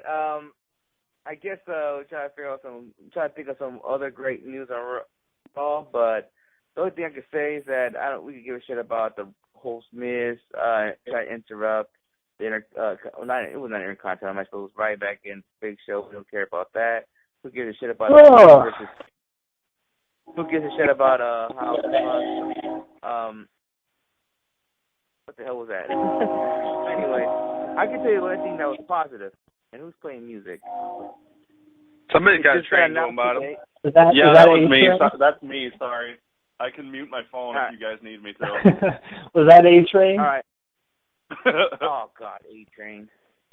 Anyways, it was Where's Matt Morgan when you need him? Alright, whatever. Alright, it was announced by the WWE this morning, and then they showed the commercial on Raw, but Stone Cold Steve Austin is going to be on the cover of WWE 2K16. They showed the commercial. He's digging something. Yep. He's digging something out, and with a smoking skull belt. It almost kind of reminds me of I think it was a NBA commercial where Jalen Rose wanted to make a comeback, but he tried to get up. He pulled his groin or whatever. So that's what it looks like. Steve Austin trying to make a comeback. We're carrying the smoking skull belt. I've made this prediction already, and I'm going to throw it out here right on Wrestling Heads Radio, right here on the Elite Podcast Network. You have your 4 main event matches already set in stone. You've got Hogan and Cena. You've got Brock and Stone Cold. You've got Rock and Triple H, and you've got Taker and Sting, all happening at WrestleMania. Did you see what Austin apparently said? I'm not falling for the shit. Brock Lesnar did the same deal where he did the game first and then ended up coming back, and I believe Steve Austin's going to do the same shit. I'm not falling for it either, but it's out there, so I figured I'd mention it. I don't know, man. Not read dirt sheets because it's just clickbait at this point. So it is so fucking stupid that we cannot get a current main roster guy on the cover of your fucking video games. Yes, everybody loves Stone Cold. Yes, he's one of the most popular wrestlers ever, if not the most popular wrestler. Fuck Hulk Hogan. But why is Seth Rollins not on the cover? He should be the guy on the cover. No doubt about it. No question. No ifs, ands, or buts. Seth Rollins is busting his ass to be the heel of the company, to be the face of the company, to be what this company is going to be moving forward. And I wanted him to be on the cover because this guy has been doing great stuff. And it's like, okay, we're going to put a past guy on the cover. Yay. You could have even put Ambrose. You could have put Reigns. You could have put fuck, I would have been happy with Cena over Austin. At least he's a current guy. Like, seriously. Well, Cena was on last year, so if I would have had Cena again. Why does WWE keep relying on the past to sell shit? It's a constant thing. We're probably going to get another Attitude Era mode in this game because that's all they're going to rely on, the Attitude Era, to sell the next fucking 10 years of games because, you know, we can't come up with anything with the current talent and stuff.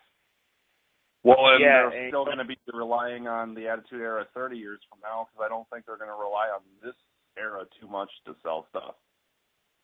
Yeah, and that's the problem. Yep, exactly. And 2 years ago they did the same thing with The Rock on the cover.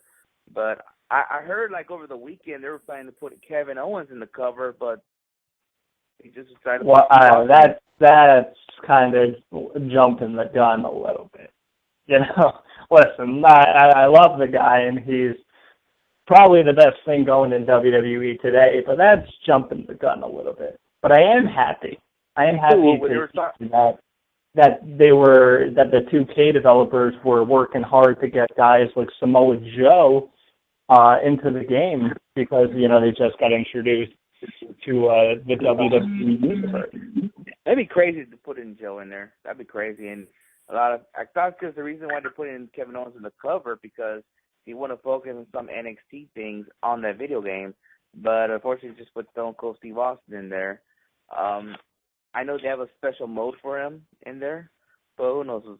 But we'll see. We probably know more details about it, but that's pretty much it. Stone Cold Steve Austin is on the cover. Yeah, and it's funny because I have not played a WWE video game since SmackDown vs. Raw 2006. That was the last WWE game I played after they started taking out GM mode and fucking bullshitting with all this shit.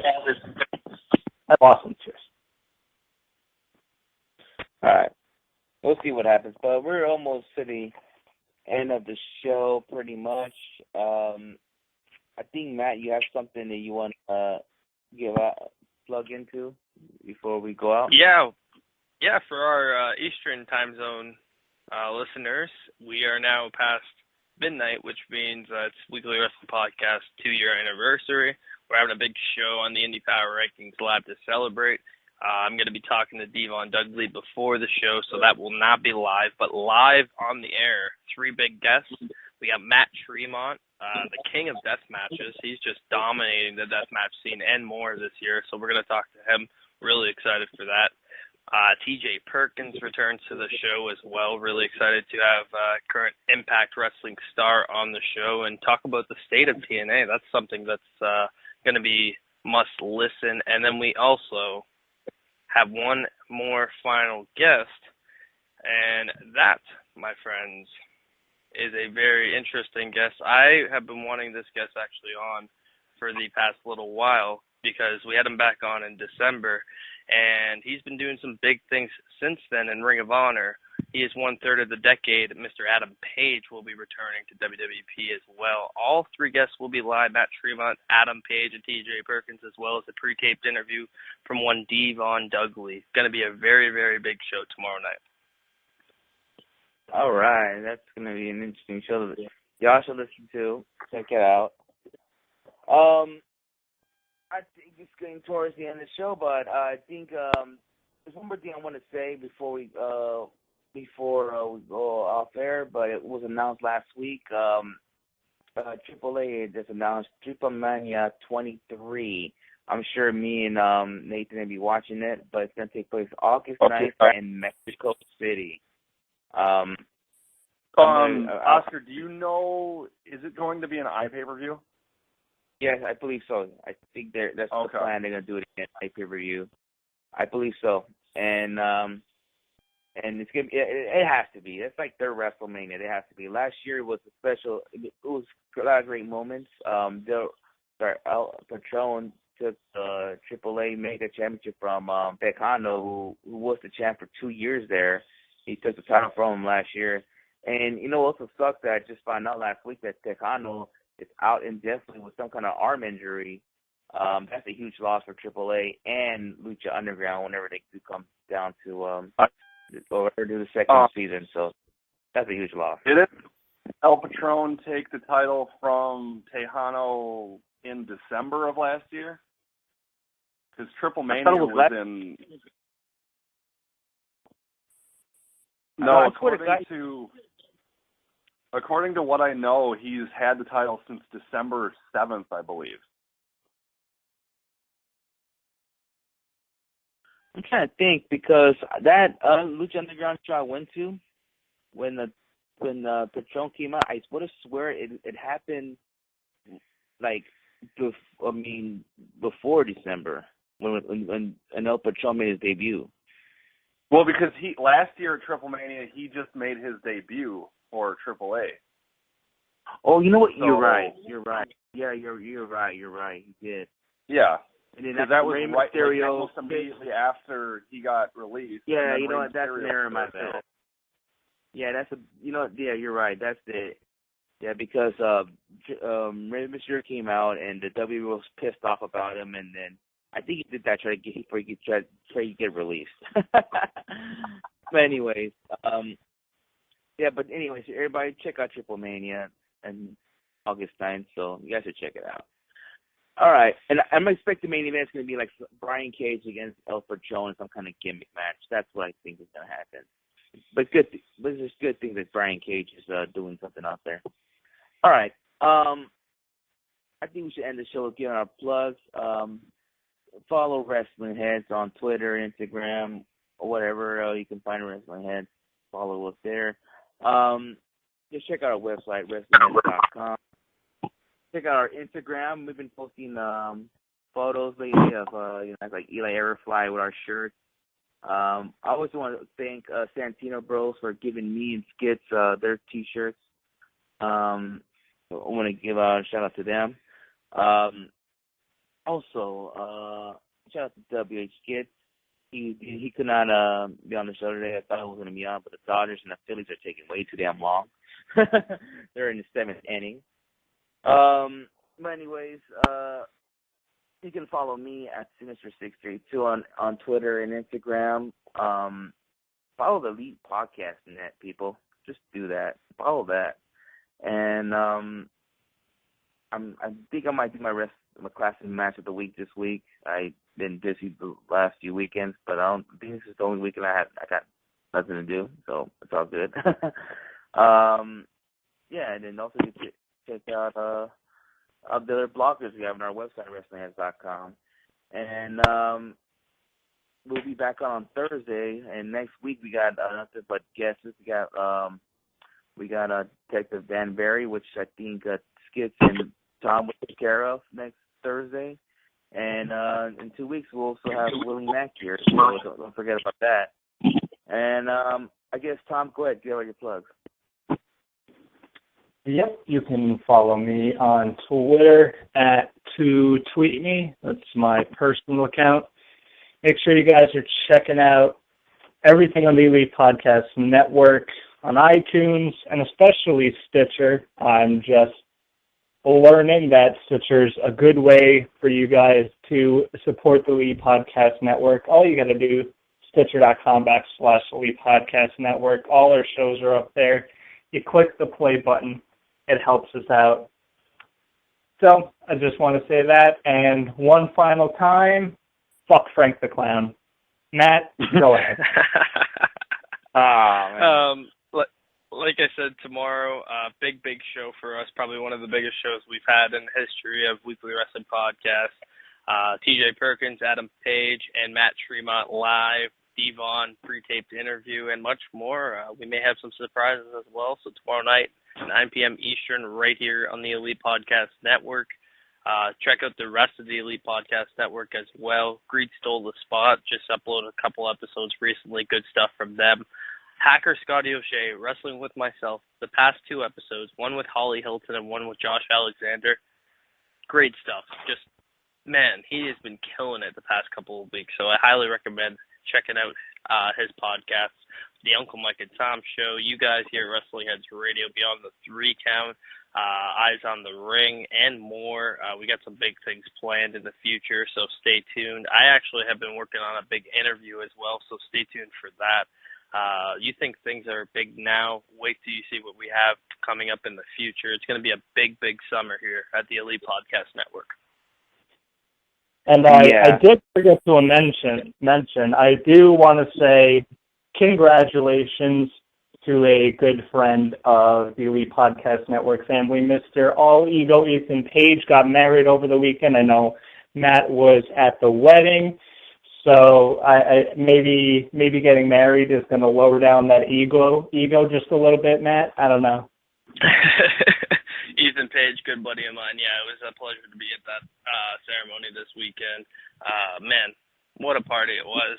All Ego Ethan Page, congratulations to him and Mrs. All Ego. Yeah, and I hope he was showing his bare ass to you again. All right, Nathan, you want to plug anything? Yeah, you can follow me on Twitter at Headliner5, and then you can follow Eyes on the Ring at Eyes on the Ring. Of course, follow Elite Podcast Network at Elite Podcast Net. Go to eyesonthering.com. We just revamped it, or I didn't, but Speed on the Beat spent about 3 hours on it and redesigned the front page, and it looks really nice. And so go check that out. And I also did we do a signature series called Was It Really That Bad, where we watch something and we talk about how terrible or good it was, but usually it ends up being pretty bad. But I reviewed the Sting Hollywood Hogan match from Starrcade 1997. So if you want to go read that and let me know how you feel or what you think about it, then by all means do it. But I think it turned out really good, and I'd like some feedback on it. So. Yeah. Before we go, I do have breaking news.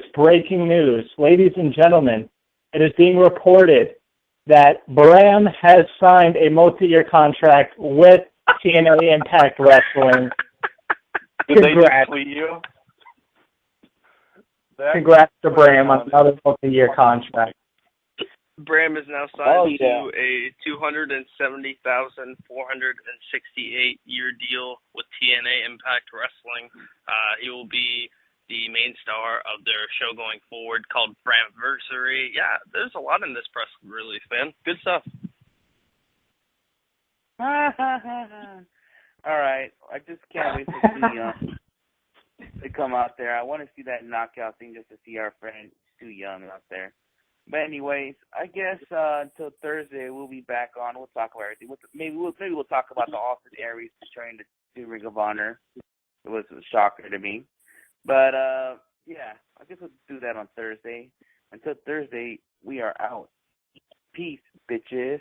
2 word saga. Peace. See ya.